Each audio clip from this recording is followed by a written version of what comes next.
മക്കൾ പിതാവിൻ്റെ സന്നിധിയിൽ കടന്നു വരുന്ന അതേ സ്വാതന്ത്ര്യത്തോടും അവകാശത്തോടും കൂടെ കർത്താവിൻ്റെ സന്നിധിയിൽ നമുക്കിന്നും കടന്നു വരുവാനും കർത്താവിൻ്റെ മൊഴികൾ വിചിന്തനം ചെയ്യുവാനും കർത്താവ് നമുക്ക് നൽകുന്ന ഈ അവസരങ്ങൾക്കായിട്ട് ഞാൻ കർത്താവിനെ സ്തുതിക്കുന്നു.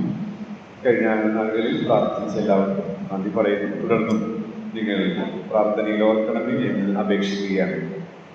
നമ്മൾ യൂദയുടെ ലേഖനത്തിൻ്റെ ഒരു ഡിവോഷണൽ സ്റ്റഡിയാണ് നടത്തുന്നത്. ഓരോ വാക്യങ്ങളെയും എക്സ്പോസ് ചെയ്യുന്നതിന് പകരമായി അതിലുള്ള പ്രധാനപ്പെട്ട സത്യങ്ങൾ നമ്മോട് സംസാരിക്കുന്ന, നമുക്ക് ലഭിക്കുന്ന, നമ്മൾ വായിക്കുമ്പോൾ ലഭിക്കുന്ന പ്രകാശനങ്ങൾ ചില കുറിപ്പുകളായി നിങ്ങളുടെ മുമ്പാകെ അവതരിപ്പിക്കുക മാത്രമാണ് ഞാൻ ചെയ്യുന്നത്. നമ്മൾ അതിനെയാണ് ചിന്തിച്ചുകൊണ്ടിരുന്നത്. സത്യവിശ്വാസം മുറുകെ പിടിച്ച് വിശ്വസ്തരായവർ എന്നുള്ള, അല്ലെങ്കിൽ അവരുടെ പ്രത്യേകതകളാണ് നമ്മൾ ചിന്തിച്ചത്. കഴിഞ്ഞ ആഴ്ച സ്ലൈഡ് കാണിക്കാനായിട്ട് സാധിച്ചില്ല. കഴിഞ്ഞ ആഴ്ചയിലത്തെ ഭാഗം 5, 6, 7 വാക്യങ്ങളായിരുന്നു. അതാണ് ഓർക്കുന്നവരാണ് എന്നുള്ള സത്യം നമ്മൾ പഠിച്ചത്. ഒരിക്കൽ അറിഞ്ഞ് ഓർപ്പിക്കാൻ ഇച്ഛിക്കുന്നു എന്നുള്ളതാണ് നമ്മുടെ ട്രാൻസ്ലേഷനിലുള്ളത്. എന്നാൽ ലിവിംഗ് ബൈബിളിൽ നമ്മളിങ്ങനെയാണ് അത് കാണുന്നത്. ഓർത്തു കൊള്ളുവിൻ 5-ാം വാക്യത്തിൽ ആ ക്രിയാപദം വരുന്നു. 6-ാം വാക്യത്തിൽ ഓർപ്പിച്ചു കൊള്ളുന്നു എന്ന് നമ്മൾ കാണുന്നു. 7-ാം വാക്യത്തിൽ മറക്കരുത് എന്നാണ്. അപ്പൊ ഈ 3 പദങ്ങൾ അതിൻ്റെ മൂലഭാഷയോട് ചേർന്ന് വരുന്നതാകയാൽ ഒരു പ്രധാനപ്പെട്ട സത്യം നമുക്ക് പഠിക്കാൻ സാധിക്കും. സത്യവിശ്വാസം മുറുകെ പിടിച്ച് വിശ്വസ്തനായവർ ഓർക്കുന്നവരാണ്. അവരുടെ ചില പ്രത്യേകതകളാണ് നമ്മൾ, അല്ലെങ്കിൽ എന്താണ് ഓർക്കേണ്ടത് എന്നുള്ള കാര്യങ്ങളാണ് നമ്മൾ ഓർത്തത്. ആ വിശ്വാസത്തിന്റെ അപകടത്തെ കുറിച്ച് എന്നുള്ളത് നമ്മൾ ഓർത്തു. അതിൽ 1 Corinthians 10 പോയപ്പോൾ 5 പാഠങ്ങൾ അതിൽ നിന്ന് നമ്മൾ കഴിഞ്ഞ ആഴ്ചയിൽ ഓർക്കാനായിട്ട് ഇടയായിട്ട് തീർന്നു. മാത്രമല്ല, അവിശ്വാസത്തിന്റെ അപകടത്തെ കുറിച്ച് എന്ന് പറയുമ്പോൾ നമുക്കറിയാം, എല്ലാ പ്രശ്നത്തിന്റെയും ആരംഭം ഏദൻ തോട്ടമാണെങ്കിൽ എല്ലാ പ്രശ്നത്തിന്റെയും സൊല്യൂഷൻ കാൽവരിയിലെ ക്രൂശാണ്. അപ്പോൾ ഈ അവിശ്വാസത്തിന്റെ ആരംഭം ഉള്ള ഉൽപ്പത്തി പുസ്തകത്തിലേക്ക്, നമുക്ക് തിരുവഴുത്തിൽ രേഖപ്പെടുത്തിയിട്ടുള്ള ക്രമം അനുസരിച്ച് ഉൽപ്പത്തി പുസ്തകത്തിലേക്ക് പോയപ്പോൾ അവിടെ പ്രത്യേകമായ 6-ാമത്തെ വാക്യത്തിൽ നിന്ന് അവിശ്വാസത്തിന്റെ അപകടത്തെ കുറിച്ച് ഹവ്വയുടെ ജീവിതത്തിൽ നിന്ന് ചില കാര്യങ്ങൾ പറയാനായിട്ട് ഇടയായിട്ട് തീർന്നു. ഇത് അടിസ്ഥാനപരമായ കാര്യമാണ്. ഇതിൽ പിശാച് നമ്മുടെ ജീവിതത്തിൽ വിജയിച്ചു കഴിഞ്ഞാൽ പിന്നെ നമ്മെ തോൽപ്പിക്കാൻ പിശാചിന് വളരെ എളുപ്പമാണ്. അടുത്തതായിട്ട് അഹങ്കാരത്തിന്റെ അപകടമാണ്. അത് നമ്മൾ ചിന്തിക്കാനായിട്ട് ഇടയായിട്ട് തീർന്നു. മാത്രമല്ല, അടുത്ത അശുദ്ധിയുടെ അപകടത്തെ കുറിച്ചാണ് ചിന്തിച്ചത്. ഇത്രയും ചിന്തിച്ചുകൊണ്ടാണ് നമ്മൾ അവസാനിപ്പിക്കാൻ ഇടയായിട്ട് തീർന്നത്. അതിൽ പ്രധാനമായിട്ടും 3 കുറിപ്പുകൾ നമ്മൾ ചിന്തിച്ചു കഴിഞ്ഞു. ഇന്ന് 4-ാമത്തെ കുറിപ്പോടുകൂടെ ഈ ലേഖനത്തിന്റെ പഠനം അവസാനിക്കും. അങ്ങനെയാണെങ്കിൽ ഒരു 3-4 ആഴ്ചകൾക്കുള്ളിൽ നമുക്കിത് അവസാനിപ്പിക്കാനായിട്ട് സാധിക്കും. ഒടുവിലത്തെ തലക്കെട്ടാണ് തിരിച്ചറിയുക എന്നുള്ളത്. അപ്പോൾ സുരക്ഷിതരാണ്, അനുസരണമുള്ളവരാണ്, ഓർക്കുന്നവരാണ്. ഒടുവിലായിട്ട് 8 മുതൽ 25 വരെയുള്ള വാക്യങ്ങൾ നാം വായിക്കുമ്പോൾ അവിടെ നിന്ന് പഠിക്കാനായിട്ട് സാധിക്കുന്നത് തിരിച്ചറിയുന്നവരാണ് എന്നുള്ള സത്യമാണ്. അതെങ്ങനെ മനസ്സിലാക്കാം എന്ന് ചോദിച്ചാൽ, നിങ്ങൾ 8 മുതൽ, ഞാനിപ്പോൾ 8 മുതൽ 25 വരെ ചിന്തിക്കുന്നില്ല. 8, 9, 10 വാക്യങ്ങളാണ് പ്രധാനമായിട്ടും ഒന്ന് ചിന്തിക്കാനായിട്ട് ശ്രമിക്കുന്നത്. ഇതിൽ 8 മുതൽ 25 വരെ, അതായത് ഈ ലേഖനത്തിന്റെ അവസാനം വരെയുള്ള ഭാഗങ്ങൾ നമ്മൾ ചിന്തിക്കുമ്പോൾ ദുരുപദേഷ്ടാക്കളുടെ സ്വഭാവ സവിശേഷതകളാണ് നമുക്ക് കാണാൻ സാധിക്കുന്നത്. ദുരുപദേശം. അതിനിടയിൽ ഒടുവിലായിട്ട് നാം ചെയ്യേണ്ട ചില കാര്യങ്ങൾ പറഞ്ഞ് പിന്നെ ദൈവത്തിന് മഹത്വം കൊടുത്തുകൊണ്ടാണ് ഇത് അവസാനിക്കുന്നത്. അപ്പൊ ദുരുപദേഷ്ടാക്കന്മാരുടെ സ്വഭാവ സവിശേഷതകൾ വിവരിക്കാനായിട്ട് ഈ ലേഖനത്തിന്റെ ഭൂരിഭാഗം വാക്യങ്ങളും ദൈവത്തിന്റെ ആത്മാവ് ഉപയോഗിച്ചിരിക്കുകയാണ്. അപ്പോൾ അതിന് ദൈവത്തിന്റെ ആത്മാവിനൊരു പ്രത്യേക ഉദ്ദേശം തന്നെയുണ്ട്. ഈ ദുരുപദേഷ്ടാക്കന്മാരുടെ പ്രവൃത്തികൾ നമ്മൾ തിരിച്ചറിയണം എന്നുള്ളത്. അങ്ങനെ തിരിച്ചറിഞ്ഞ് അത് വരുത്തുന്ന അപകടത്തിൽ നിന്ന് ഒഴിവുള്ളവരായി ഈ പോർക്കളത്തിൽ പോരാടണം എന്നുള്ളതാണ് നമുക്ക് മനസ്സിലാക്കാനായിട്ട് സാധിക്കും. അപ്പോൾ ആദ്യം നമ്മൾ പറഞ്ഞത് സുരക്ഷിതരാണ്. ഈ ലേഖനം ഒരു യുദ്ധത്തിന്റെ, ഇപ്പോൾ ഒരു പോർക്കളത്തിന്റെ ചിത്രം നമ്മുടെ മനസ്സിലേക്ക് കൊണ്ടുവരുന്നു. അതിലെ സൈന്യം എന്ന് പറയുന്നത് നാം ദൈവത്തിന്റെ മക്കളായ നമ്മളാണ്. നമ്മൾ അസുരക്ഷിതരാണ് എന്നാണ് ആദ്യം പറയുന്നത്. അല്ലെങ്കിൽ ആ സൈന്യത്തിന്റെ പ്രത്യേകത വിളിക്കപ്പെട്ടവരാണ്, സ്നേഹിക്കപ്പെട്ടവരാണ്, അനുഗ്രഹിക്കപ്പെട്ടവരാണ് എന്നുള്ള ആശയമാണ് നമുക്ക് ആദ്യമായിട്ട് കാണുന്നത്. അപ്പോൾ വിശ്വാസി ഒരു പോർക്കളത്തിൽ, ആ പോർക്കളത്തിലുള്ള സൈന്യത്തിന്റെ പ്രത്യേകത നമ്മൾ ചിന്തിച്ചു. തുടർന്ന് മൂന്നാമത്തെ വാക്യത്തിൽ അനുസരണമുള്ളവരാണ് എന്ന് പറഞ്ഞ് നമ്മൾ ഇങ്ങനെ ചിന്തിച്ചെങ്കിലും മൂന്നാമത്തെ വാക്യത്തിൽ ഈ സൈന്യത്തിന് കൊടുത്ത ദൗത്യമാണ് പോരാടണം എന്നുള്ളത്. സൈന്യത്തിന്റെ പ്രത്യേകതയും സൈന്യത്തിന്റെ ഉത്തരവാദിത്വം, ദൗത്യവുമാണ് മൂന്നാമത്തെ വാക്യം. 4, 5, 6 വാക്യങ്ങളിൽ നമ്മൾ വായിക്കുമ്പോൾ അവരുടെ ചില പ്രത്യേകതകൾ, സവിശേഷതകളാണ്. 4 മുതൽ തുടർന്ന് 23 വരെ, അല്ലെങ്കിൽ 19ാമത്തെ വാക്യം വരെ നമ്മൾ വായിക്കുമ്പോൾ അവരുടെ സവിശേഷത, അപ്പൊ ശത്രു സൈന്യത്തിന്റെ പ്രത്യേകതകളാണ് നമുക്ക് 19 വരെ കാണാനായിട്ട് സാധിക്കും. ഒടുവിലായിട്ട് അതിന്റെ മധ്യത്തിൽ നമ്മുടെ ഉത്തരവാദിത്വം, അതാണ് 20 മുതൽ 21 വരെ, 23 വരെ കാണാൻ സാധിക്കും. 24, 25 വാക്യങ്ങളിൽ ജയം തരുന്ന സർവ്വ സൈന്യാധിപനെ ഉയർത്തി ഈ ലേഖനം അവസാനിക്കുകയാണ്. നമ്മൾ പഠിക്കുന്ന രീതി അനുസരിച്ച് ഉള്ള ഔട്ട്ലൈൻ ആണ് ഇങ്ങനെ പറഞ്ഞത്. ഇത് ഇങ്ങനെയും നമുക്ക് മനസ്സിലാക്കാനായിട്ട് സാധിക്കുമെന്ന് ഞാൻ ഒന്ന് സൂചിപ്പിച്ചു എന്ന് മാത്രമേ ഉള്ളൂ. അപ്പൊ തിരിച്ചറിയുന്നവരാണ് എന്നുള്ളതാണ് 8 മുതൽ 25 വരെ നമ്മൾ പഠിക്കുന്നത്. അപ്പൊ അതെങ്ങനെ മനസ്സിലാക്കി എന്നുള്ളത് ഞാൻ പറഞ്ഞു. ദുരുപദേഷ്ടാക്കന്മാരുടെ സവിശേഷതകൾ സവിസ്തരം ഈ ഭാഗത്തിൽ വിവരിച്ചിരിക്കുന്നതിൽ നിന്ന് അത് നമ്മൾ ശരിക്കും തിരിച്ചറിയേണ്ടതാണ് എന്നുള്ള സത്യം നമുക്ക് മനസ്സിലാക്കാനായിട്ട് സാധിക്കും. ഇനി എന്താ തിരിച്ചറിയുന്നത് എന്നുള്ളതാണ് ആദ്യമായിട്ട് പറയാനായിട്ട് പോകുന്നത്. എന്താ തിരിച്ചറിയുന്നത്?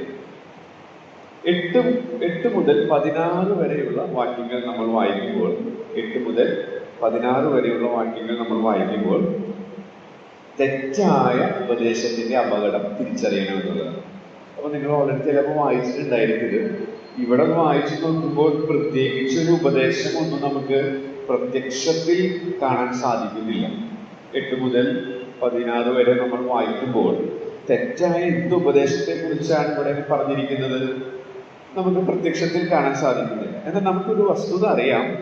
നാം എന്ത് വിശ്വസിക്കുന്നു എന്നുള്ളതാണ് നമ്മുടെ പ്രവൃത്തികളെ സ്വാധീനിക്കുന്നത്. ഇവിടെ തെറ്റായ ജീവിത ശൈലിയെ കുറിച്ചിട്ടുള്ള വിവരണങ്ങളാണ് കാണാൻ സാധിക്കുന്നത്. അപ്പൊ അതിൽ നിന്ന് ഒരു വസ്തുത നമുക്ക് ഗ്രഹിക്കാവുന്നതാണ്. തെറ്റായ ജീവിത ശൈലി അത് തെറ്റായ ഉപദേശത്തിന്റെ പരിണിത ഫലമാണ്. അപ്പോൾ നാം ശരിയായ ഉപദേശം വിശ്വസിക്കുന്നവരാണെങ്കിൽ നമ്മുടെ ജീവിതചര്യകളും ശരിയായിട്ടുള്ളതായിട്ട് തീരും.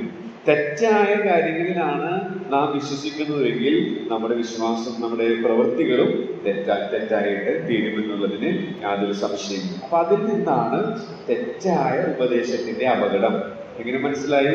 തെറ്റായ ജീവിതശൈലിയെ കുറിച്ചാണ് നമ്മൾ ഇവിടെ വായിക്കുന്നത്. അപ്പൊ അതിൽ നിന്ന് തെറ്റായ ജീവിതശൈലിയിലേക്ക് അവരെ നയിച്ചത് തെറ്റായ ഉപദേശം അല്ലെങ്കിൽ എതിരാളിയുടെ സ്വാധീനമാണ് എന്നുള്ളത് നമുക്ക് മനസ്സിലാക്കാനായിട്ട് സാധിക്കും. തെറ്റായ ഉപദേശത്തിന്റെ അപകടം എന്ന് പറഞ്ഞാൽ ഈ ഭാഗം വായിക്കുമ്പോൾ ഇവരുടെ പൊതുവായിട്ടുള്ള എല്ലാ സ്വഭാവ സവിശേഷതകളെ സംഗ്രഹിച്ച് ഇങ്ങനെ പറയാനായിട്ട് സാധിക്കും. എന്താ ഈ തെറ്റായ ഉപദേശത്തിന്റെ അപകടം? കാഴ്ചയാൽ നടക്കുക എന്നുള്ളതാണ്. കാഴ്ച അതെങ്ങനെ മനസ്സിലാക്കാം? 8ാമത്തെ വാക്യം നമുക്ക് വായിക്കും. 8ാമത്തെ വാക്യം യൂദ 8. അങ്ങനെ തന്നെ ഇവരും സ്വപ്നാവസ്ഥയിലായി ജഡത്തെ മലിനമാക്കുകയും കർത്തൃത്വത്തെ തുച്ഛീകരിക്കുകയും മഹിമകളെ ദുഷിക്കുകയും ചെയ്യുന്നു. അങ്ങനെ തന്നെ എന്ന് വെച്ചാൽ ലൈഫ് വൈസ് തൊട്ട് മുകളിൽ പറഞ്ഞിരിക്കുന്ന ആ 3 കൂട്ടം ആളുകളെ പോലെ തന്നെ ഇവരും അഹങ്കാരമുള്ളവര്, അതുപോലെ തന്നെ അശുദ്ധിയുള്ളവര്, നേരത്തെ പറഞ്ഞതുപോലെ അവിശ്വാസമുള്ളവര്, അങ്ങനത്തെ കൂട്ടം തന്നെയാണ്. എന്ന് വെച്ചാൽ തൊട്ടു മുൻപിൽ വാക്യത്തിൽ നമ്മൾ ചിന്തിച്ചതുപോലെ എതിരാളിയുടെ സ്വാധീനത്താൽ പിടിക്കപ്പെട്ട് ജീവിക്കുന്നവർ, അങ്ങനെയുള്ളവരാണ് കഴിഞ്ഞ ആഴ്ച നമ്മൾ ആ 3 ഗ്രൂപ്പുകളെ കുറിച്ച് ചിന്തിച്ചത്.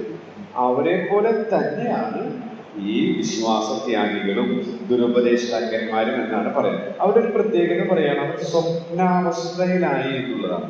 സ്വപ്നാവസ്ഥയിലായി, അതായത് സുബോധം നഷ്ടപ്പെട്ട, വേറെ രീതിയിൽ പറഞ്ഞാൽ യാഥാർത്ഥ്യങ്ങളുമായി ബന്ധമില്ലാത്ത അവസ്ഥയിലായി.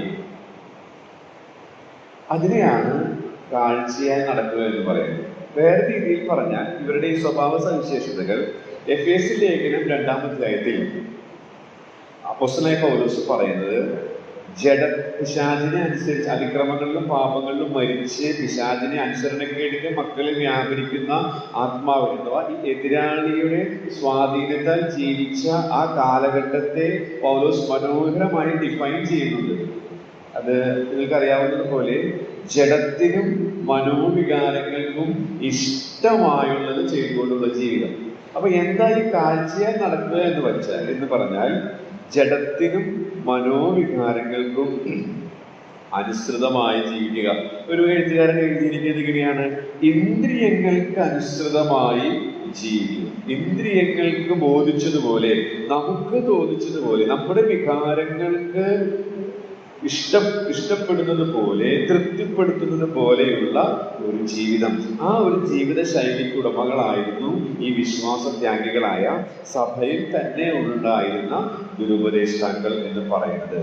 അപ്പോൾ ഇന്ന് നിങ്ങളോട് പറയാനായിട്ട് ആഗ്രഹിക്കുന്നത്, ഈ വിശ്വസ്തരായവർ, സത്യവിശ്വാസം മുറുകെ പിടിച്ച് വിശ്വസ്തരായവർ അവർ തിരിച്ചറിയുന്നവരാണ്. എന്താ തിരിച്ചറിയുന്നത്? തെറ്റായ ഉപദേശത്തിന്റെ അപകടം. എന്താണ് ഈ തെറ്റായ ഉപദേശത്തിന്റെ അപകടം? അത് ജഡത്തിനും മനോവികാരങ്ങൾക്കും ഇഷ്ടമുള്ളതുപോലെ ജീവിക്കുക എന്നുള്ളതാണ്. ഇത്രയും കാര്യം വ്യക്തമായി എന്ന് ഞാൻ വിചാരിക്കുന്നു. ഇനി തുടർന്ന് നമ്മൾ ഈ ഭാഗം വായിക്കുമ്പോൾ അങ്ങനെയുള്ളവരുടെ 10 ലക്ഷണങ്ങൾ കണ്ടെത്താനായിട്ട് സാധിക്കും. അതാണ് ഞാൻ ഇനിയുള്ള രണ്ട് മൂന്ന് ക്ലാസ്സുകൾ, രണ്ട് ക്ലാസ്സിലോ 3 ക്ലാസ്സിലോ ആയിട്ട് പറയാനായിട്ട് ശ്രമിക്കുന്നത്. അതായത് കാഴ്ചയാൽ നടക്കുന്നവരുടെ, ജീവിക്കുന്നവരുടെ ചില ലക്ഷണങ്ങൾ നമുക്ക് ഈ ഭാഗത്ത് കാണാനായിട്ട് സാധിക്കും. ഇന്നൊരു 4-5 കൂട്ടം കാര്യങ്ങൾ പറയണമെന്ന് വിചാരിക്കുന്നു. മൊത്തത്തിൽ 10 കുറിപ്പുകൾ നമുക്ക് ഇവിടെ നിന്ന് പഠിക്കാനായിട്ട് സാധിക്കും. ഒന്നാമതായിട്ട് കാഴ്ചയാൽ ജീവിക്കുന്നതിന്റെ ലക്ഷണങ്ങൾ എന്ന് പറയുന്നത് 1:8 നമ്മൾ വായിക്കുന്നത് പോലെ, അങ്ങനെ തന്നെ ഇവരും സ്വപ്നാവസ്ഥയിലായി ജഡത്തെ മലിനമാക്കുക. അടുത്ത ക്രിയാപദം അതാണ്, ജഡത്തെ മലിനമാക്കുക. അപ്പോൾ കാഴ്ചയാൽ ജീവിക്കുന്നവർ അവരുടെ ശരീരത്തെ, ഇവിടെ ജഡം എന്ന് ഉദ്ദേശിക്കുന്നത് പാപം ചെയ്യാനായിട്ടുള്ള പഴയ പ്രകൃതിയെയല്ല, മറിച്ച് നമ്മുടെ ബോഡി, ശരീരത്തെയാണ്. അപ്പൊ ദുരുപദേഷ്ടാക്കൾ ചെയ്യുന്ന അല്ലെങ്കിൽ ദുരുപദേശം വരുത്തി വെക്കുന്ന ഒരു വിന, അല്ലെങ്കിൽ ഇന്ദ്രിയങ്ങൾക്ക് അനുസൃതമായി ജീവിക്കുന്നവരുടെ ഒരു പ്രധാനപ്പെട്ട ലക്ഷണമായി നമുക്ക് കാണാൻ സാധിക്കുന്നത്, അവർ അവരുടെ ശരീരത്തെ മലിനമാക്കുന്നവരാണ് എന്നുള്ളതാണ്.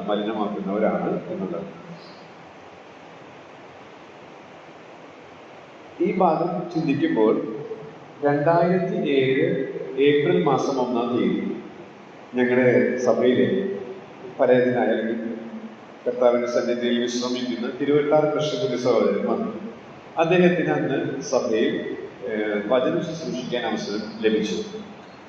അപ്പൊ പണ്ട് അദ്ദേഹം ബൈബിൾ പിടിക്കാതെ ഇങ്ങനെ പ്രസംഗപ്പീഠത്തിലൊക്കെ കയറുന്നത് കൊണ്ട് തന്നെ ഒരു നിരോധനം ഉള്ള ഒരു കാലഘട്ടം ഉണ്ടായിരുന്നു. പക്ഷെ പിന്നീട് കാലങ്ങളൊക്കെ മാറി, LDS ഒക്കെ മാറി വന്നപ്പോൾ ആൾക്ക് ഫ്രീഡം കിട്ടി. അങ്ങനെയാണ് ആള് വരുന്നതും ശുശ്രൂഷിക്കാനായിട്ട് അവസരം കിട്ടും.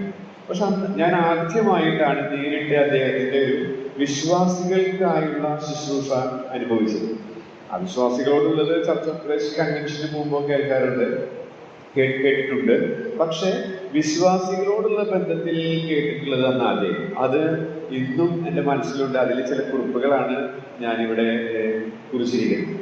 അദ്ദേഹത്തിന്റെ വിഷയം എന്ന് പറയുന്നത് വിശ്വാസിയുടെ ശരീരം എന്നുള്ളതായിരുന്നു. വിശ്വാസിയുടെ ശരീരം. അപ്പൊ ഈ ഭാഗം പഠിച്ചപ്പോൾ നമുക്കറിയാം, ഞാൻ ചിലരൊക്കെ ചെയ്യുന്ന പോലെ തന്നെ ചെറുപ്പത്തിൽ ഈ കുറിപ്പുകളൊക്കെ എഴുതി സൂക്ഷിക്കുകയായിരുന്നു. അപ്പൊ ചില മെസ്സേജുകളൊക്കെ നമ്മളിങ്ങനെ സ്പർശിക്കും. അത് ചിലപ്പോഴൊക്കെ ചില ഭാഗങ്ങൾ പഠിക്കുമ്പോഴും ചിന്തിക്കുമ്പോഴും ഒക്കെ നമ്മുടെ മനസ്സിലേക്ക് അത് വരും. അപ്പോൾ അത് നമ്മളൊന്ന് ചേർത്ത് അതിലൂടെ ബന്ധിപ്പിക്കാനായിട്ടൊക്കെ ശ്രമിക്കും. അങ്ങനെ ഈ ഭാഗം ചിന്തിച്ചുകൊണ്ടിരുന്ന സമയത്ത് ഈ കൃഷ്ണൻകുട്ടി സഹോദരന്റെ ആ പ്രസംഗത്തിന്റെ പ്രധാനപ്പെട്ട ആശയങ്ങൾ മനസ്സിലേക്ക് വന്നു. അവിടെ അദ്ദേഹം പറഞ്ഞത്, നമുക്ക് അറിവുള്ള കാര്യങ്ങളാണെങ്കിലും അദ്ദേഹത്തിന് ബൈബിളോ ഒന്നും ആവശ്യമില്ല. ആള് ഓർമ്മയിൽ നിന്ന് തന്നെ 1 മണിക്കൂറിൽ ഓർക്കുന്നില്ല കൃത്യമായിട്ട്, അദ്ദേഹം ആ ദിവസത്തെ വചന മുഴുവനും അദ്ദേഹം ശുശ്രൂഷിക്കുകയുണ്ടായി. അദ്ദേഹം പറഞ്ഞത് ഇങ്ങനെയാണ്: വിശ്വാസിയുടെ ശരീരം ദൈവം വസിക്കുന്ന മന്ദിരമാണ്. നമുക്കറിയാം 1 Corinthians 6:19. അതുപോലെ 1 Corinthians 3 പറയുന്നുണ്ട്, അത് സഭയോടുള്ള ബന്ധത്തിലും ദൈവത്തിന്റെ മന്ദിരം എന്നുള്ള രീതിയിൽ അവിടെ നമുക്ക് പഠിക്കാൻ സാധിക്കും. അപ്പോൾ 1 Corinthians 6:19 ദൈവം വസിക്കുന്ന മന്ദിരമാണ് ഒരു വിശ്വാസിയുടെ ശരീരം, നമുക്കറിയാം.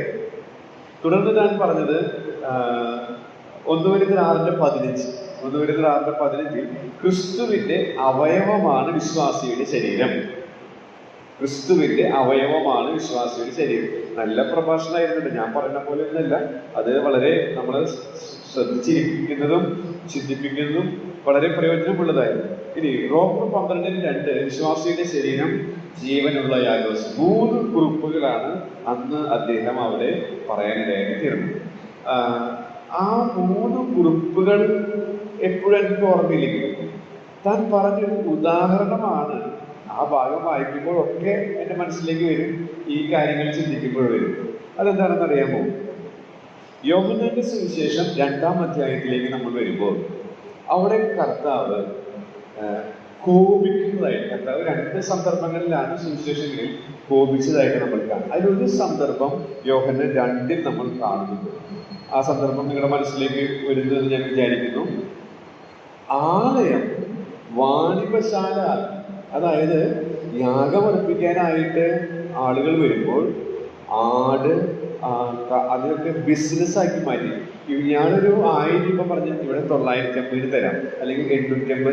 അങ്ങനെ ബിസിനസ് ദൈവത്തിന്റെ ആലയത്തിൽ നടക്കുന്ന കാഴ്ച കർത്താവ് കണ്ടപ്പോൾ അവൻ ചാട്ട എടുത്ത് അവരെ പുറത്താക്കി കളഞ്ഞു, കോപിച്ചു എന്നുള്ളത്. അദ്ദേഹം പറഞ്ഞ സ്റ്റേറ്റ്മെന്റ് എങ്ങനെയാണ്? ദൈവത്തിന്റെ ആലയമായ വിശ്വാസിയുടെ ശരീരത്തെ വാണിഭശാല ആക്കുന്നുവെങ്കിൽ കർത്താവിനെ ചാട്ട പ്രയോഗിക്കുകയും. അത് എൻ്റെ മനസ്സിൽ തറച്ചുപോയി ആ സ്റ്റേറ്റ്മെന്റ്. അതായത് ഞാൻ പറഞ്ഞ സ്റ്റേറ്റ്മെന്റ് അങ്ങനെ തന്നെ ഞാൻ പറയുന്നല്ല, എൻ്റെ വേർഷനാക്കി പറയാണ്. പക്ഷെ ഇതാണ് ആശയം. അതായത് നമ്മുടെ ശരീരം കർത്താവിന്റെ മന്ദിരമാണ്, ആലയമാണ്. ഈ ആലയത്തിന് ഒരു പർപ്പസ് ഉണ്ട്. ഈ പർപ്പസ് വിട്ട് അത് വേറെയുള്ള കാര്യങ്ങൾക്കായിട്ട് ഞാനും നിങ്ങൾ ഉപയോഗിക്കുമ്പോൾ, അഥവാ വാണിഭശാലയാക്കിയാൽ, കർത്താവ് ആ നൂറ്റാണ്ടിൽ താൻ ഭൂമിയിലായിരുന്നപ്പോൾ ആ നൂറ്റാണ്ടിൽ ആലയത്തിൽ കണ്ട ആ പ്രവൃത്തിയോട് ചാട്ട പ്രയോഗിച്ചതുപോലെ നമ്മുടെ ജീവിതത്തിലും ചാട്ട പ്രയോഗിക്കും. അപ്പൊ അങ്ങനെ ഒരു അവസരം ഞാൻ നിങ്ങളും കൊടുക്കാതിരുന്നാൽ നന്ന് എന്നുള്ളത് ഞാൻ ഇന്നത്തെ പോലെ ഓർക്കുകയാണ്. വർഷങ്ങൾ ഒരുപാട് കഴിഞ്ഞെങ്കിലും ഇപ്പോഴും അത് എൻ്റെ മനസ്സിൽ നിൽക്കുന്നു. അപ്പോൾ നമ്മുടെ ഈ ശരീരം എന്ന് പറയുന്നത് ദൈവത്തിന്റെ മന്ദിരമാണ്. അതിനെ നമ്മൾ ഒരിക്കലും ഒരു വാണിഭശാലയാക്കി മാറ്റരുത്. ആരൊക്കെ വാണിഭശാലയാക്കി മാറ്റുന്നുവോ അവർക്കൊക്കെ ചാട്ടപ്രയോഗം അനുഭവിക്കേണ്ടി വന്നിട്ടുണ്ട് എന്നുള്ളത് ഒരു വസ്തുതയാണ്. അതുകൊണ്ട് നമുക്ക് ലഭിച്ച ഈ ചെറിയ ആയുസ് കർത്താവിന്റെ ആലോചനയ്ക്ക് ശുശ്രൂഷ ചെയ്യുന്നവരായിട്ട് ഈ ശരീരത്തെ ഉപയോഗിക്കുവാനായിട്ട് നമുക്ക് ഇടയായിട്ട് തീരേണ്ടത് ആവശ്യമാണ്. അപ്പോൾ അത്രയും കാര്യങ്ങളാണ് ഞാൻ അവിടെ പറയാനായിട്ട് ആഗ്രഹിക്കുന്നത്. എന്നാൽ ഈ ദുരുപദേഷ്ടാക്കന്മാർ അല്ലെങ്കിൽ വിശ്വാസത്യാഗികൾ അവർ അവരുടെ ശരീരത്തെ മലിനമാക്കുന്നവരാണ്. നമുക്ക് നമ്മുടെ ശരീരത്തെ മലിനമാക്കി ജീവിക്കാനായിട്ടുള്ള പ്രവണതയാണ് കൂടുതലുള്ളത്. നമ്മൾ എന്താണോ, ഞാൻ 2001 ആലുവയിൽ നടക്കുന്ന SL ക്യാമ്പിൽ പോയപ്പോൾ അവിടെ കേട്ട ഒരു ഉദാഹരണമാണ്. നമ്മുടെ പഴയ മനുഷ്യന് രക്ഷിക്കപ്പെട്ടപ്പോൾ ഒരു പഴയ പ്രകൃതമുണ്ട്, ഒരു പുതിയ പ്രകൃതി നമുക്ക് ലഭിച്ചു. അപ്പൊ അന്ന് അവിടെ പറഞ്ഞു കേട്ട ഒരു ഉദാഹരണം അത് വളരെ സ്ട്രൈക്ക് ചെയ്തതായിരുന്നു. അതിൽ കേട്ട ഉദാഹരണം എങ്ങനെയാണ്? പഴയ മനുഷ്യനുണ്ട്, പുതിയ മനുഷ്യനുണ്ട്. എനിക്ക് തോന്നുന്നു അത് DL Moody കോട്ട് എടുത്തിട്ട് ഉപയോഗിച്ചാണ്. പിൽക്കാലത്ത് ഞാൻ വായിച്ചത് നമുക്ക് മനസ്സിലായത്. പക്ഷെ അന്നാണ് അത് ഞാൻ ഫ്രഷ് ആയിട്ട് കേൾക്കുന്നത്. അവിടെ അവർ ആരാണ് പറഞ്ഞതെന്ന് ഓർക്കുന്നില്ല. പക്ഷെ അവിടെ പറഞ്ഞ സത്യം ഇതാണ്: പഴയ മനുഷ്യന് നമ്മൾ ഫുഡ് കൊടുക്കുമ്പോൾ ആ പഴയ മനുഷ്യന്റെ പ്രകൃതം നമ്മിൽ വെളിപ്പെടും. എന്നാൽ ആരെല്ലാം ഈ പുതിയ മനുഷ്യനെ ഓരോ ദിവസവും പോഷിപ്പിക്കുന്നുവോ ആ പുതിയ മനുഷ്യന്റെ പ്രകൃതം, സ്വഭാവം നമ്മിൽ വിളങ്ങി കാണാനായിട്ട് നമ്മുടെ നൈസർഗികമായ വാസന എന്ന് പറയുന്നത് ഈ ലോകത്തിന് അനുരൂപമായി ഈ ലോകത്തിന്റെ ഇഷ്ടത്തിനനുസരിച്ച് ജീവിക്കുക എന്നുള്ളതാണ്. നമ്മുടെ ശരീരം അതിനായിട്ട് ഒരു വളരെയധികം അറ്റാച്ച്മെന്റ് ഉള്ളതാണ്. പക്ഷെ നാം മനഃപൂർവ്വമായിട്ട് അതിനെ മരിപ്പിക്കാനായിട്ട് ശ്രമിക്കുമ്പോൾ മാത്രമേ നമുക്ക് വിജയിക്കാനായിട്ട് സാധിക്കൂ. അതിന് സഹായിക്കുന്ന രണ്ട് മാർഗങ്ങളാണ് ഉള്ളത്. ഒന്ന്, ക്രൂശിക്കപ്പെടുക. അത് ഞാൻ പലപ്പോഴും ആവർത്തിക്കുന്നു, പക്ഷെ അത് മറന്നു പോകുന്നതുകൊണ്ടാണ്. അതായത് ഞാൻ ക്രൂശിലാണ് എന്ന് എപ്പോഴും ചിന്തിച്ച് ജീവിക്കാൻ സാധിക്കുക. ഒരു 24 മണിക്കൂർ ഇപ്പോൾ ഒരു മാസത്തേക്കുള്ള തീരുമാനം, ഒരു വർഷത്തേക്കുള്ള തീരുമാനം ബൾക്കായിട്ട് എടുക്കുന്നതിന് പകരം ഒരു 24 മണിക്കൂർ ഞാനിത് ഈ ടാസ്ക് ഇരിക്കുന്നു. അങ്ങനെ ഒരു 24 മണിക്കൂർ അങ്ങനെ ചെറിയ ചെറിയ സ്റ്റെപ്പുകൾ നമ്മൾ വെച്ച് നമ്മുടെ വിശ്വാസ ജീവിതത്തെ പുഷ്ടിപ്പെടുത്താനായിട്ട് ശ്രമിച്ചാൽ നമ്മുടെ വിശ്വാസത്തിന്റെ മസിലുകൾ ശക്തിപ്പെടും. ഞാൻ ക്രൂശിലാണ് എന്ന് എണ്ണിക്കൊണ്ട് ജീവിക്കാനായിട്ട് സാധിക്കുക. അപ്പോൾ നമുക്കിത് സാധിക്കും. മാത്രമല്ല, കർത്താവ് അടുത്തുണ്ട് എന്നുള്ളത് സെൻസ് ചെയ്ത് ജീവിക്കുക. ഇതല്ലാതെ വേറൊരു മാർഗം. പിന്നെ നമുക്കറിയാം, ആത്മാവിനെ നിറയുക, വചനം അനുസരിക്കുക, അതൊക്കെ സാധിക്കും.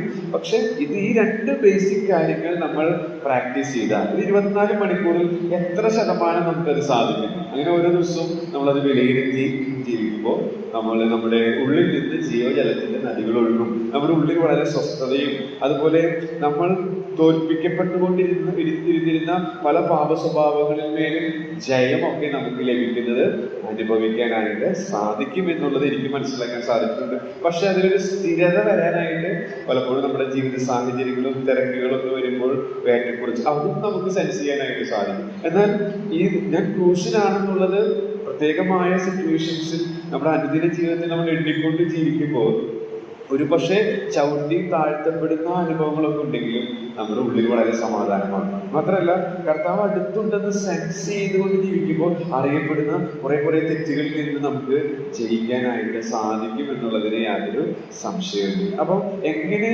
ശരീരത്തെ ഈ പാപച്ചെടികളിൽ നിന്ന്, അഴുക്കിൽ നിന്ന്, ഈ മാലിന്യത്തിൽ നിന്ന് ശുദ്ധിയായിട്ട് മുന്നോട്ട് പോകാമെന്ന് ചോദിച്ചാൽ ക്രൂശിക്കപ്പെട്ട അനുഭവം, അതുപോലെ തന്നെ കർത്താവ് അടുത്തുണ്ടെന്ന് അനുഭവിച്ച് ജീവിക്കുന്ന ജീവിതം. അങ്ങനെയെങ്കിൽ തീർച്ചയായിട്ടും നമുക്ക് അതിന് സാധിക്കും. ചെറിയ തെറ്റ് പോലും സെൻസ് ചെയ്തുകൊണ്ട് നമുക്ക് ജീവിക്കാനായിട്ട് സാധിക്കും എന്നുള്ളതിന് യാതൊരു സംശയവുമില്ല. രണ്ടാമതായിട്ട് ഈ കാഴ്ചയായി ജീവിക്കുന്നതിന്റെ രണ്ടാമത്തെ ലക്ഷണം നമുക്ക് കാണാൻ സാധിക്കുന്നത് ആ 8-ാം വാക്യത്തിൽ തന്നെയാണ്.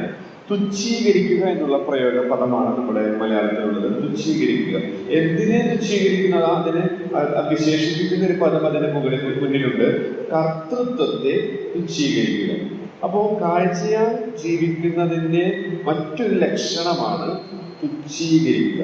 തുച്ഛീകരിക്കുക എന്ന് വെച്ചാൽ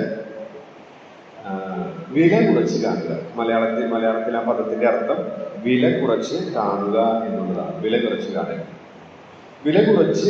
എന്ന് വെച്ചാൽ അവിടെ എഴുതിയിരിക്കുന്നത് പോലെ അധികാരത്തെ തള്ളിപ്പറയും.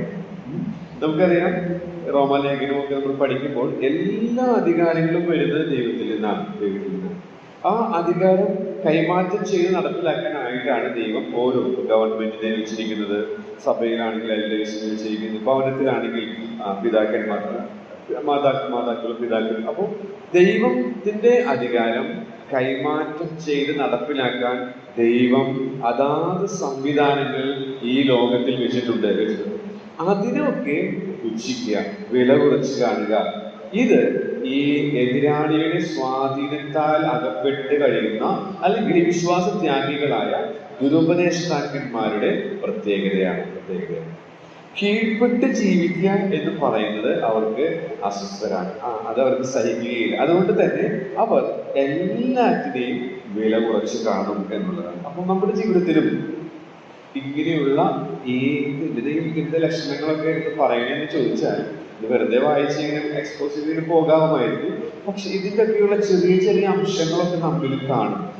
ഇദ്ദേഹത്തിന് ഇത്തിരി കപ്പാസിറ്റി കുറവാണ്, ഇയാളാണോ ഞങ്ങളെ ഭരിക്കുന്നത്? അങ്ങനെ നമ്മുടെ ഗവൺമെന്റിനെ ആയാലും നമ്മുടെ സഭാ നേതൃത്വത്തെ ആയാലും ഭവനത്തിലുള്ള നമ്മുടെ പിതാക്കന്മാരെ ആയാലും മക്കൾക്കൊക്കെ അങ്ങനെയൊക്കെ ഒരു ടെൻഡൻസി വരാം. പക്ഷേ ഇത് ഈ എതിരാളിയുടെ സ്വാധീനത്താൽ അകപ്പെട്ടുകൊണ്ട് ജീവിക്കുന്നവരുടെ ജീവിതശൈലിയാണ്. വിശ്വാസത്യാഗികളുടെ ലക്ഷണത്തിൽ പെടുന്നത്. അതുകൊണ്ട് നമ്മുടെ ജീവിതത്തിൽ വരാതെ സൂക്ഷിക്കേണ്ടത് ആവശ്യമാണ് എന്നുള്ളത് നമുക്ക് അവിടെ നിന്ന് മനസ്സിലാക്കാനായിട്ട് സാധിക്കും. അടുത്ത ഒരു ലക്ഷണം, മൂന്നാമത്തെ ഒരു ലക്ഷണം എന്ന് പറയുന്നത് ദുഷിക്കുക എന്നുള്ളതാണ്. 8-ാം വാക്യത്തിൽ തന്നെ നാം അവിടെ കാണുന്നു, മഹിമകളെ ദുഷിക്കുകയും ചെയ്യും. ദുഷിക്കുക എന്നുള്ള ഒരു ക്രിയാപദം, അത് അവരുടെ ഒരു പ്രവൃത്തിയാണ്. അതിന്റെ ഒരു ക്രിയാവിശേഷണമാണ് മഹിമകളെ ദുഷിക്കുകയും ചെയ്യും. അപ്പൊ മഹിമകളെ ദുഷിക്കുക എന്ന് വെച്ചാല് ഇതേ ആശയം തന്നെ പത്രോസിന്റെ 2-ാം ലേഖനമാണ് ഇപ്പൊ ഞാൻ പഠിക്കുന്നത്. ഇതേ കാര്യങ്ങൾ, ഈ യൂദ പറഞ്ഞ ഇതേ കാര്യങ്ങൾ പത്രോസിന്റെ 2-ാം ലേഖനത്തിന്റെ 2-ാം അധ്യായത്തിൽ കാണാൻ സാധിക്കും. 2:11 വായിക്കാൻ പത്രോസ് എഴുതിയ 2-ാം ലേഖനം 2:11 ഇതിന്റെ തന്നെ മറ്റൊരു വിവരണം പത്രോസ് ചെയ്യുന്നത് നമുക്ക് അവിടെ വായിക്കാനായിട്ട് സാധിക്കും. പത്രോസിന്റെ ലേഖനം 2-ാം ലേഖനം 2-ാം അധ്യായത്തിന്റെ 11-ാമത്തെ വാക്യം നാം അവിടെ ഇങ്ങനെ വായിക്കുന്നു, ബലവും ശക്തിയുമേറിയ ദൂതന്മാർ കർത്താവിന്റെ സന്നിധിയിൽ അവരുടെ നേരെ ദൂഷണവിധി ഉച്ചരിക്കാതെ ആ ധാർഷ്ട്യമുള്ള തന്നിഷ്ടക്കാർ മഹിമകളെ ദുഷ്ടവിധി ഉച്ചരിക്കാതിരിക്കുകയും ആ ധാർഷ്ട്യമുള്ള തന്നിഷ്ടക്കാർ മഹിമകളെ ദുഷിക്കുവാൻ ശങ്കിക്കുന്നില്ല. അപ്പോൾ ഇതേ വിവരണം കള്ളപ്രവാചകന്മാരുടെ അല്ലെങ്കിൽ ദുരുപദേഷ്ടാക്കന്മാരുടെ വിവരണമാണ് പത്രോസ് ഇവിടെ നൽകുന്നത്. അതേ കാര്യം തന്നെയാണ് യൂദ സംക്ഷിപ്തമായിട്ട് ഇവിടെ പറയുന്നത്. അപ്പൊ മഹിമകളെ ദുഷിക്കുക എന്ന് പറയുമ്പോൾ ഇവിടെ നാം വായിക്കുന്നത് പോലെ ദൂതന്മാരെ എന്നുള്ളത് പറയാം. മറ്റൊരാശയത്തിൽ പറഞ്ഞാൽ ദൈവമഹത്വത്തിനായിട്ട് വെച്ചിരിക്കുന്ന എല്ലാറ്റിനെയും ദുഷിക്കുക എന്നുള്ളത്. അപ്പോ ഈ പ്രവണത നമുക്ക് വരാം. പിന്നെ ഇവിടെ ഉപയോഗിച്ചിരിക്കുന്ന ടെൻസും വളരെ പ്രധാനപ്പെട്ടതാണ്. കാലം മഹിമകളിൽ ദുഷിക്കുകയും ചെയ്യും. അപ്പോൾ പ്രസന്റ് ടെൻസ് ആണ്. നമ്മൾ ഗ്രാമറൊക്കെ പഠിച്ചിട്ടുണ്ട്. പ്രസന്റ് ടെൻസിന്റെ ഒരു പ്രത്യേകത, അത് സ്ഥിര സ്വഭാവമുള്ള കാര്യങ്ങളൊക്കെ നമ്മൾ പ്രസന്റ് ടെൻസ് ആണ് യൂസ് ചെയ്യുക. ഇവിടെ ദുഷിക്കുക എന്ന് പറയുന്നത് ഇവരുടെ സ്ഥിരമായ സ്വഭാവമാണ്.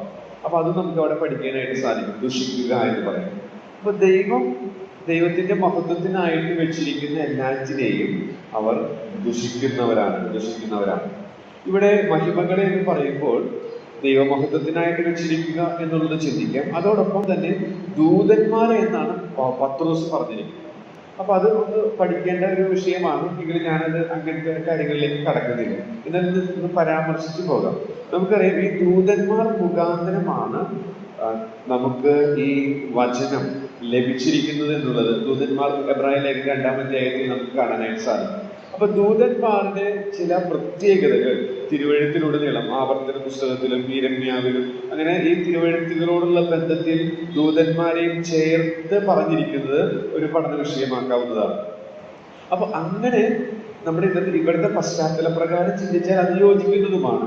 ഈ ദുരുപദേഷ്ടാക്കന്മാർ ദൈവത്തിന്റെ വചനം നൽകിയ ദൂതന്മാർ. അപ്പൊ അതായത് ദൂതന്മാരെ ദുഷിക്കുക വഴി ദൈവവചനത്തിനും സ്ഥാനം കൊടുക്കുന്നില്ല. പകരം നേരത്തെ ചിന്തിച്ചതുപോലെ സ്വപ്നാവസ്ഥയിൽ അവരുടേതായ സ്വപ്നങ്ങൾ, ദർശനങ്ങൾ, ഭാവനകൾ, അവർക്ക് തോന്നുന്ന അവരുടെ ഇഷ്ടങ്ങൾ സാധിപ്പിക്കാനായിട്ട് അവരുടെ ഇന്ദ്രിയങ്ങൾക്ക് അനുസൃതമായി ജീവിക്കാൻ ഒതുങ്ങുന്ന രീതിയിൽ ആശയങ്ങൾ ദൈവജനത്തിന്റെ അടുക്കൽ അവതരിപ്പിക്കുക.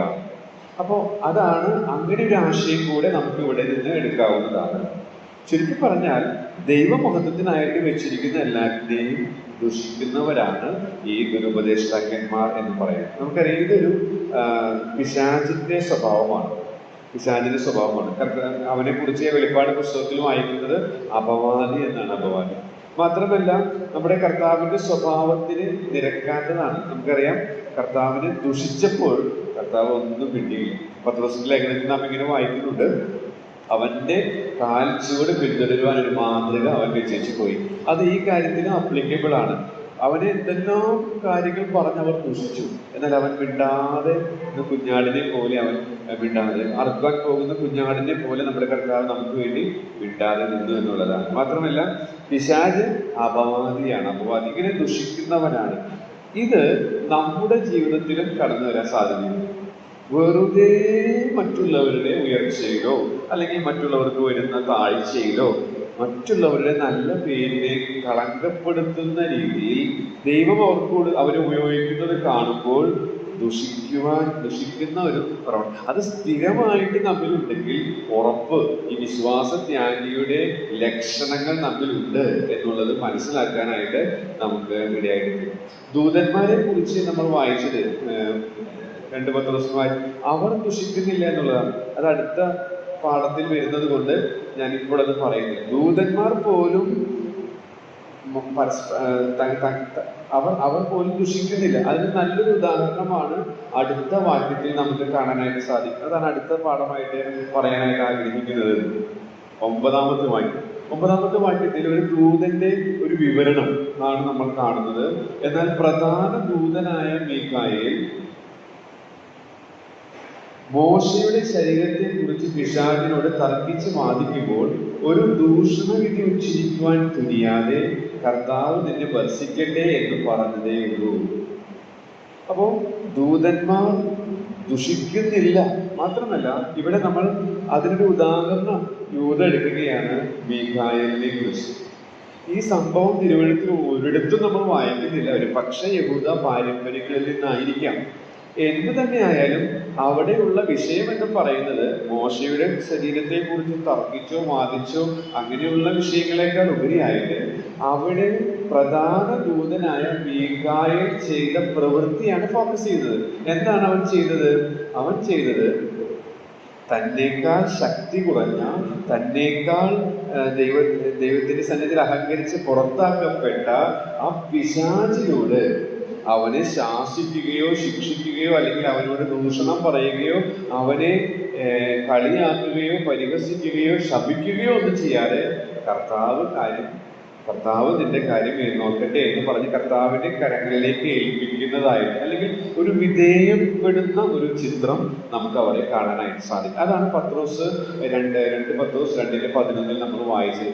ദൂതന്മാർ പോലും വിധേയപ്പെട്ടുള്ളൂ അല്ലെങ്കിൽ കർത്തൃത്വത്തെ അംഗീകരിച്ചുകൊണ്ട് ജീവിക്കുന്നവരാണ്. എന്നാൽ അങ്ങനെയുള്ള ദൂതന്മാർ പോലും അത് ഇത്രയും നമ്മളെക്കാൾ മീഖായേലിനെ കുറിച്ച് ദാനിയേൽ പ്രവചനത്തിലും വെളിപ്പാടിലും പറഞ്ഞിരിക്കുന്ന കാര്യങ്ങൾ, പിന്നെ ഇവിടെ പറഞ്ഞിരിക്കുന്ന കാര്യങ്ങൾ നമ്മൾ നോക്കുമ്പോൾ തീർച്ചയായിട്ടും നമ്മളെക്കാളൊക്കെ എത്ര മാത്രം ശക്തനാണ്. സർവശക്തനല്ല, എന്നാൽ ശക്തനാണ് മീഖായേൽ. എന്നാൽ ആ മീഖായേൽ പോലും തന്റെ യജമാനന് വിധേയപ്പെട്ടിരിക്കുകയാണ്. തന്റെ യജമാനൻ പറയാത്ത കാര്യങ്ങൾ താൻ പറയുന്നില്ല. അതുകൊണ്ടാണ് പിശാചിനോട് കർത്താവ് നിന്റെ കാര്യം നോക്കും, ഞാനൊന്നും അതിൽ പറയുന്നു, എന്നെ അത് പറയാൻ ഏൽപ്പിച്ചിട്ടില്ല, എനിക്ക് ലഭിച്ച അധികാരത്തിന് പരിധിയുണ്ട്, ആ പരിധിയിൽ നിന്നുകൊണ്ട് മാത്രമേ ഞാൻ ശുശ്രൂഷ ചെയ്യുന്നുള്ളൂ എന്നുള്ള ഉദാത്തമായ മാതൃകയ്ക്കായി ആ പ്രധാന ദൂതന്റെ എക്സാമ്പിൾ ഇവിടെ യൂദ കൊടുത്തിരിക്കുന്നു. അപ്പോൾ നമ്മുടെ ജീവിതത്തിൽ ഈ വിധേയത്വം, അധികാരങ്ങൾക്ക് കീഴ്പ്പെട്ടിരിക്കുന്ന ഒരു ജീവിത ശൈലി ഉണ്ടാകേണ്ടത് ആവശ്യമാണ്. നമ്മൾ ഈ അധികാരത്തിന്റെ ദൈവം നമ്മളാക്കിയിരിക്കുന്ന അധികാരത്തിന് കീഴ്പ്പെട്ട് ജീവിക്കുന്നതാണ് യഥാർത്ഥത്തിൽ സ്വാതന്ത്ര്യം. നമ്മുടെ വിചാരം ഈ അധികാരത്തെ ലംഘിച്ചു പോയാലാണ് സ്വാതന്ത്ര്യം എന്നുള്ളതാണ്. പക്ഷെ ശരിക്കുള്ള സ്വാതന്ത്ര്യം എന്ന് പറയുന്നത് ദൈവം നമ്മെ ആക്കിയിരിക്കുന്ന അധികാരത്തിന് വിധേയപ്പെട്ട് പോവുക എന്നുള്ളതാണ്. നമുക്കറിയാം, നമ്മുടെ മക്കൾ അവർക്ക് ഏറ്റവും നന്മ വരണമെന്നാണ് നമ്മൾ ആഗ്രഹിക്കുന്നത്. അപ്പൊ അതിനുവേണ്ടി നമ്മൾ ചില ബൗണ്ടറീസുകളൊക്കെ അവർക്ക് സെറ്റ് ചെയ്യും. അത് അവർക്ക് അസ്വസ്ഥത ഉളവാക്കുമെങ്കിലും നമുക്കറിയാം അത് അനുസരിക്കുന്നിടത്തോളം അവർ സുരക്ഷിതരാണ് എന്നുള്ളത്. ഇതുപോലെ തന്നെയാണ് ദൈവവചനത്തിൽ ഒരുപാട് കൽപ്പനകൾ, ഒരുപാട് നിയമങ്ങളുണ്ട്.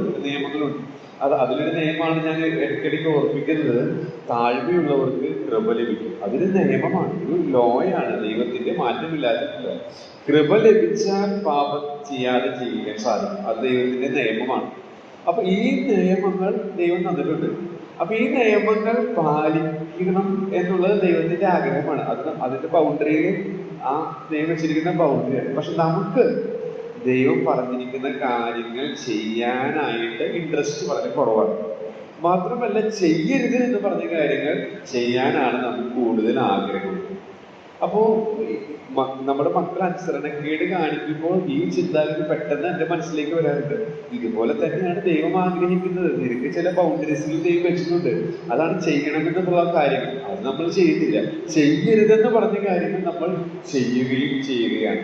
അപ്പൊ അങ്ങനെ വരുമ്പോൾ നമ്മൾ ഈ പിശാചിന്റെ കയ്യിൽ കളിപ്പാട്ടമായിട്ട് മാറുന്നത്, ഈ അധികാര പരിധിയിൽ സുരക്ഷിതത്വം അനുഭവിക്കാൻ കഴിയാതെ പോകുന്നത്. നമ്മുടെ മക്കളെ പോലെ തന്നെ മക്കൾ നമ്മുടെ അധികാര പരിധി ലംഘിക്കുമ്പോഴാണ് കുരുത്തക്കേടുകളിലേക്ക് ചെന്ന് ചാടുന്നത്. അപ്പം ഈ ഭൂമിയിൽ പരിമിതമായ ജ്ഞാനമുള്ള മാതാപിതാക്കളായ ഞാനും നിങ്ങളും നമ്മുടെ മക്കൾക്ക് നന്മ വരാനായിട്ട് ചില അതിർവരമ്പുകൾ വെക്കുമ്പോൾ, അതവർ ലംഘിക്കുമ്പോൾ അപകടത്തിൽപ്പെടുന്നത് പോലെ തന്നെ സ്വർഗസ്ഥനായ നമ്മുടെ പിതാവ് നമ്മുടെ ഏറ്റവും നന്മയ്ക്ക് വേണ്ടി ചില നിയമങ്ങൾ വെച്ചിട്ടുണ്ട്. ആ നിയമങ്ങൾ എഴുതി തന്നിരിക്കുന്ന മനോഹരമായ പുസ്തകം നമ്മുടെ കൈകളിൽ, നമ്മുടെ ഭാഷയിലുണ്ട്. നമുക്ക് മറ്റു പല ഭാഷകളിലും അത് മനസ്സിലാക്കാനായിട്ട് സാധിക്കും. അങ്ങനെ ലഭിച്ചിരിക്കുന്ന ഈ നിയമങ്ങളുടെ അതിർവരമ്പുകൾക്കുള്ളിൽ നമ്മൾ സുരക്ഷിതരാണ്. എന്നാൽ ഇത് ലംഘിക്കുമ്പോഴാണ് എതിരാളിയാൽ സ്വാധീനിക്കപ്പെട്ട് ഇത്തരത്തിലുള്ള വിശ്വാസത്യാഗികളുടെ ലക്ഷണങ്ങൾ എന്നിലും നിങ്ങളിലും കടന്നു വരുവാനായിട്ട് സാധ്യതയുള്ളത്. അപ്പോൾ 4 കാര്യങ്ങൾ നമ്മൾ ചിന്തിക്കാനായിട്ട് ഇടയായിട്ട് തീരുന്നു. അടുത്തതായിട്ട് 1:10 നാം വായിക്കുന്നത് യൂദയുടെ ലേഖനം തന്നെ 1:10 വാക്യം. ഇവരോ തങ്ങൾ അറിയാത്തതെല്ലാം ദുഷിക്കുന്നു, ബുദ്ധിയില്ലാത്ത മൃഗങ്ങളെ പോലെ സ്വാഭാവികമായി ഗ്രഹിക്കുന്നവയാലൊക്കെയും തങ്ങളെ തന്നെ വഷളാക്കി. അപ്പൊ അടുത്ത ഒരു പ്രധാന ക്രിയാപദം എന്ന് പറയുന്നത് വഷളാക്കുക. അത് കാഴ്ചയാൽ ജീവിക്കുന്നതിന്റെ മറ്റൊരു ലക്ഷണമായി നമുക്ക് മനസ്സിലാക്കാനായിട്ട് സാധിക്കും. എങ്ങനെയാണ് വഷളാക്കുന്നത് എന്നുള്ളതും അവിടെ നമുക്ക് കാണാനായിട്ട് സാധിക്കുന്നുണ്ട്. എങ്ങനെയാണ് വഷളാക്കുന്നത്? അവർ അറിയാത്തതിനെയെല്ലാം ദുഷിക്കുന്നതിലൂടെയാണ്. എന്താ അതിന്റെ അർത്ഥം? അറിയാത്തതിനെയെല്ലാം ദുഷിക്കുക. അപ്പോ ഞാൻ വായിച്ചത് എനിക്ക് മനസ്സിലായില്ല. അപ്പൊ ഞാനത് ഇംഗ്ലീഷ് നോക്കി, അതിന്റെ മൂലഭാഷയിൽ, പിന്നെ നേരത്തെ പറഞ്ഞ പോലെ ലളിത തർജ്ജമയായ ലിവിംഗ് ബൈബിളിൽ നോക്കിയപ്പോൾ അതെങ്ങനെയാണ് കണ്ടത്? അതായത് വിശ്വാസത്താൽ അറിയുവാൻ കഴിയുന്നത് അറിയുന്നില്ല. ചില കാര്യങ്ങൾ വിശ്വാസത്താലേ അറിയാൻ സാധിക്കുകയുള്ളൂ. ആ കാര്യങ്ങൾ അവരറിയുന്നില്ല. മറിച്ച് അവർ എങ്ങനെയാണ് കാര്യങ്ങൾ ഗ്രഹിക്കുന്നത്? മൃഗങ്ങളെ പോലെയാണ്. മൃഗങ്ങളെ പോലെ എന്ന് പറയുമ്പോൾ നമുക്കറിയാം, മൃഗങ്ങളുടെ ചില പ്രത്യേകതകൾ ഞാൻ മനസ്സിലാക്കിയത് അവിടെ കൊടുത്തതാണ്. സ്വാഭാവികമായതാണ് അത് ചെയ്യാൻ. എന്ന് വെച്ചാൽ അവർക്ക് വിവേചന ശക്തിയില്ല. വിവേചന ശക്തിയില്ല എന്ന് വെച്ചാൽ ഇന്ന സ്ഥലത്ത് ഇന്നതുപോലെ ഇന്ന രീതിയിൽ പെരുമാറണം എന്ന ചിന്ത മൃഗങ്ങൾക്കില്ല. നമുക്കറിയാം, ഒരു മൃഗവും മനുഷ്യനും തമ്മിലുള്ള ഒരു വ്യത്യാസമാണ്. മനുഷ്യന് സ്വാഭാവികമായിട്ടുള്ളതെല്ലാം ചെയ്യുകയാണെങ്കിൽ അവൻ മൃഗസമാനനാണെന്ന് പറയും. അപ്പൊ ഇന്ന പോലെ ഇന്ന രീതിയിൽ ചെയ്യണം എന്നുള്ളത് മനുഷ്യന് ദൈവം കൊടുത്തിരിക്കുന്ന ഒരു പ്രത്യേക കഴിവാണ്. എന്നാൽ ഈ എതിരാളിയുടെ സ്വാധീനത്തിൽപ്പെട്ട വിശ്വാസത്യാഗികളായ ഇവർ മൃഗസമാനരായി വിശ്വാസത്താൽ അറിയേണ്ട കാര്യങ്ങളെ അറിയാൻ സാധിക്കാതെ അത് ദുഷിക്കുന്നത്. നമുക്കറിയാം, തിരുവഴുത്തിലെ പല സത്യങ്ങളും അത് നാം വിശ്വാസത്താൽ അറിയുന്നതാണ്. എന്നാൽ ഒരു അവിശ്വാസിയെ സംബന്ധിച്ച്, ഒരു നിരീശ്വരവാദിയെ സംബന്ധിച്ച് അവനിതെല്ലാം പുച്ഛമാണ്. കാരണം അവന് അറിയാത്തത് എല്ലാം ദുഷിക്കുക. അവനത് വിശ്വാസത്താൽ അറിയണമെങ്കിൽ അവനിൽ വിശ്വാസം വരണം. വിശ്വാസം അവനിൽ ഭവിക്കുന്നില്ല. എബ്രായർ 11:6 നാം വായിക്കുന്നുണ്ട്. എബ്രായർ 11:6 ദൈവത്തിന്റെ അടുക്കൽ വരുന്നവൻ ദൈവമുണ്ട് എന്നും തന്നെ വിശ്വസിക്കുന്ന പ്രതിഫലം കൊടുക്കുന്നു നമ്മൾ വായിക്കും. എന്നാൽ വിശ്വാസം കൂടാതെ ദൈവത്തെ പ്രസാദിപ്പിക്കുവാൻ കഴിയുന്നതല്ല. ദൈവത്തിന്റെ അടുക്കൽ വരുന്നവൻ ദൈവം ഉണ്ട് എന്നും തന്നെ അന്വേഷിക്കുന്നവർക്ക് പ്രതിഫലം കൊടുക്കുന്നു എന്നും വിശ്വസിക്കേണ്ടതല്ലയോ?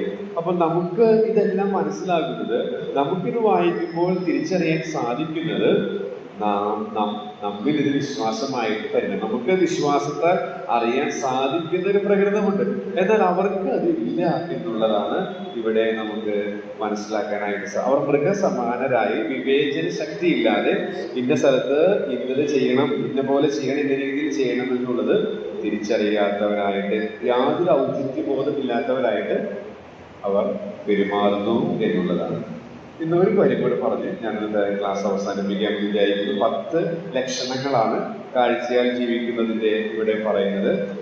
അതിലെ അടുത്ത ലക്ഷണം എന്ന് പറയുന്നത് ശപിക്കപ്പെടുക എന്നുള്ളതാണ്. അതിന് 11ാമത്തെ വാക്യത്തിൽ അയ്യോ കഷ്ടം, അവർക്ക് അയ്യോ കഷ്ടം എന്നുള്ള പ്രയോഗം. അവർക്ക് അയ്യോ കഷ്ടം, അതോടുകൂടി ഇന്നത്തെ പഠനം അവസാനിപ്പിക്കുകയാണ്. അവർക്ക് അയ്യോ കഷ്ടം. അപ്പോൾ അവർ എന്ന് പറയുന്നത് തൊട്ടു മുകളിൽ പറഞ്ഞ വിശ്വാസത്യാഗികൾ, ദുരുപദേഷ്ടാക്കന്മാരാണ്. അയ്യോ കഷ്ടം, ഈ പദം കേൾക്കുമ്പോൾ എന്റെ മനസ്സിലേക്ക് പെട്ടെന്ന് വന്നത് മത്തായി 23 കർത്താവ് പരീശന്മാരെ അന്ന് കാലത്ത് തിരുവഴുത്ത് അരച്ച് കലക്കി കുടിച്ച ആ പരീശന്മാരെ നോക്കി, അല്ലെങ്കിൽ നമ്മുടെ ഭാഷയിൽ പറഞ്ഞ PhD ഒക്കെ തിയോളജിയിൽ എടുത്ത ആ പരീശന്മാരെ നോക്കി.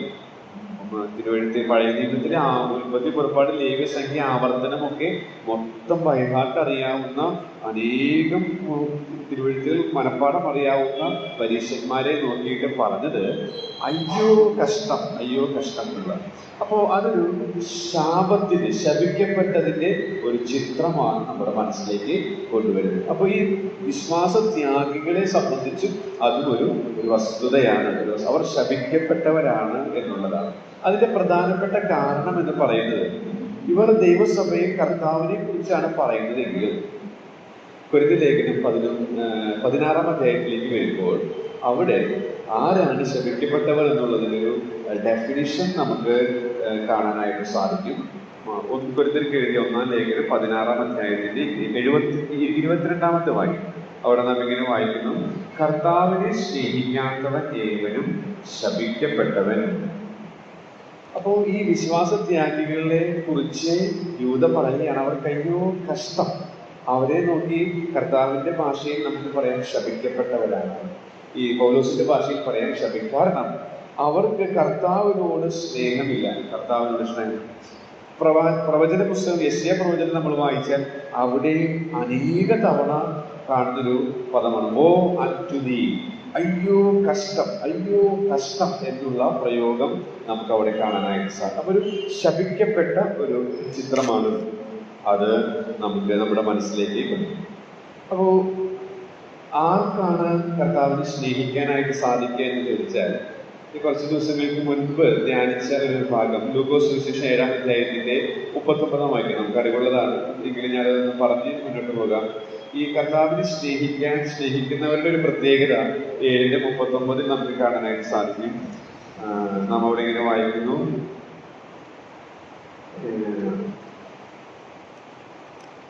39 മുതൽ നാം ഇങ്ങനെ 47 വാക്യത്തിൽ, ആകയാൽ ഇവരുടെ അനേകമായ പാപങ്ങൾ മോചിച്ചിരിക്കുന്നു എന്ന് ഞാൻ നിന്നോട് പറയുന്നു.